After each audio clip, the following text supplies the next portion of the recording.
In this video, we're going to review magnetism.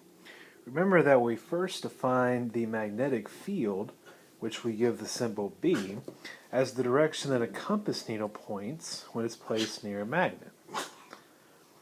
So magnetic field lines go from north poles to south pole. A compass needle point towards the south pole of a magnet. They always form closed loops.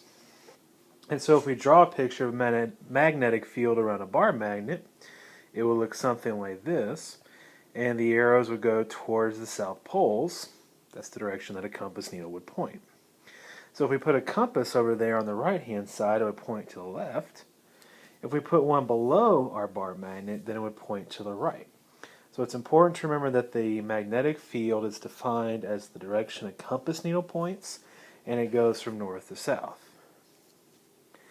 Remember that when the field lines are stronger, more concentrated rather, that's where the magnetic field is the strongest, which is typically near the poles of the magnet. All magnets have to have both a north and a south pole. There's no such thing as a magnetic monopole. So if you took a bar magnet and you broke it in half, you would get two new magnets, each with a north and a south pole. So there's no such thing as a monopole, or just a north pole or just a south pole. You always got to have both. Remember that another way to get a magnetic field is to generate a current in a wire. So when you have a current in a wire, it creates a magnetic field that is circular around the wire. So a picture might look something like that. If you draw it using our notation of in and out of the page, above the wire the magnetic field will be out of the page, and below the wire it would be into the page. So remember that the dots represent a field going out of the page, X's represent a field going into the page. If you looked at the wire from the side, like you were looking at the current going into the page, then your magnetic field would look something like that. It would be concentric circles around the wire. Again, remember that these things are always loops, and so they form circles. The magnetic field gets weaker with distance. The farther away you are from the wire, the weaker the magnetic field gets. We can get a stronger magnetic field by taking the wire and coiling it up into a loop. Such a structure is referred to as a solenoid. And you can make a simple solenoid by wrapping a wire around a nail. When you drive a current through it, then you get a really strong magnetic field in the center of that loop. It looks something like this. Here I'm just drawing it in the middle of the loop, not worrying about the outside parts. And so you can use this to make a really strong magnetic field that you can control, which is useful when you want to lift heavy things that are metallic, kind of like the crane at the junkyard. Make a solenoid, and then you can control a magnetic field. Remember that when a charge is moving in a magnetic field, it experiences a magnetic force. So three things have to be true for there to be a magnetic force. It has to be a charge, has to be moving, and it has to be moving perpendicular to the magnetic field. If all three of those requirements aren't met, then there won't be a magnetic force. Remember that the magnetic force is perpendicular to both the direction that the charge is moving and the magnetic field itself. And so that's where we have to think in three directions. And to help us think in three directions, we use our right-hand rule to figure out what direction the force would be. Remember that your thumb represents the velocity, or the direction of the current. Your index finger represents the direction of the magnetic field. And then your middle finger represents the force. Remember to hold all three of your fingers so that they're perpendicular to each other, and make sure that they're straight. Be sure you're not bending your fingers or anything like that. Remember that if a charge is freely moving in a magnetic field, then it's going to move in a circle. The magnetic force is going to be centripetal in that case. So for example, let's suppose we have a magnetic field that looks something like this. This would represent a magnetic field going into the page. And let's suppose we have a positive charge moving to the right. So if you point your thumb to the right and your index finger into the page, then your force should be directed upward. Another example, let's say we have a negative charge moving downward. Point your thumb downward, point your index finger into the page, and then your middle finger should extend to the right.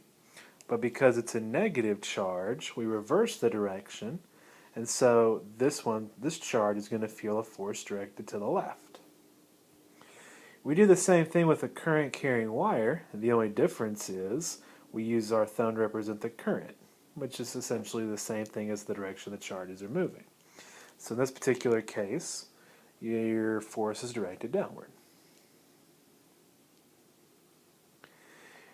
Later, we kind of turned the idea of creating a magnetic field with a wire around. It was Faraday whose idea was that perhaps we could create a current from a magnetic field. And in his experiment, he discovered that a changing magnetic field is what is needed to create a current. And so Faraday's law simply states that a changing magnetic flux in a loop of wire creates an electric current in that wire. Remember, magnetic flux, which we give the symbol phi, is simply the field times the area, or B times A. We can use Faraday's law, the change in the magnetic flux over time, to find the voltage, and we can use Ohm's law, V over R, to figure out how large the current is, once we know how big the voltage is. So remember that the key word here is that the magnetic flux has to be changing. If it's not changing, there's no energy coming into the system, and so nothing would happen. There wouldn't be a current generated. So, looking at a simple example, we've got a loop of wire, and we know that the area of this loop of wire is 0.5 square meters, and we put in a 10 Tesla magnetic field. We reduce the field to 2 Tesla over a period of 0.1 second, and we're asked to find the current in the wire. First thing we'll do is find the voltage. So here's a simple picture. There's a loop of wire, and I know the magnetic field starts at 10 Tesla. So find the voltage using Faraday's law, change in flux over change in time. I would rewrite that like the change in the air or the magnetic field times the area over the change in time. It's the magnetic field that's changing, not the area.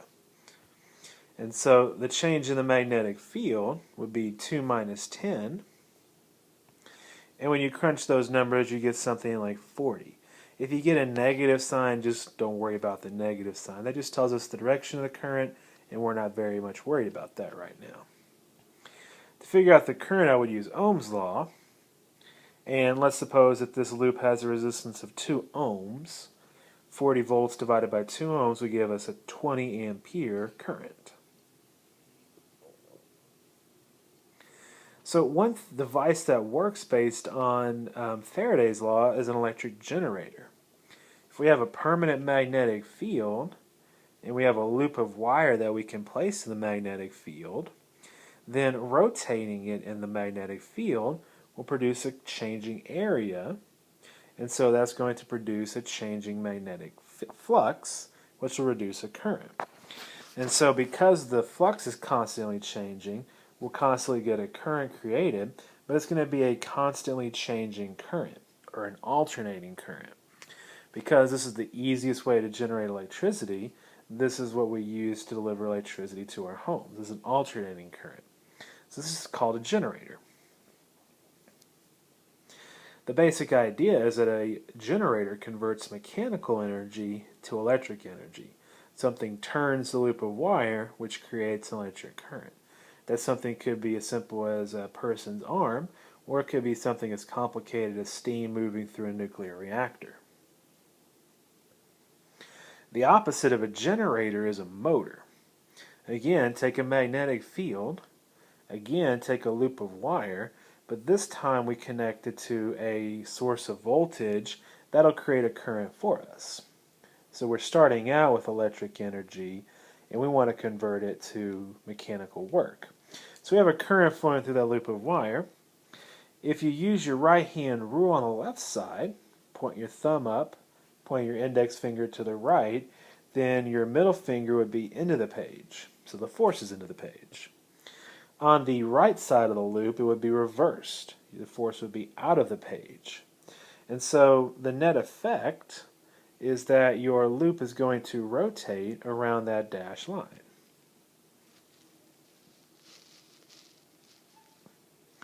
And so in this way we can convert electrical energy to mechanical energy.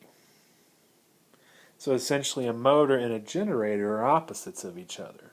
In a generator, we turn the loop of wire and we get a current. In a motor, the current causes the loop of wire to turn.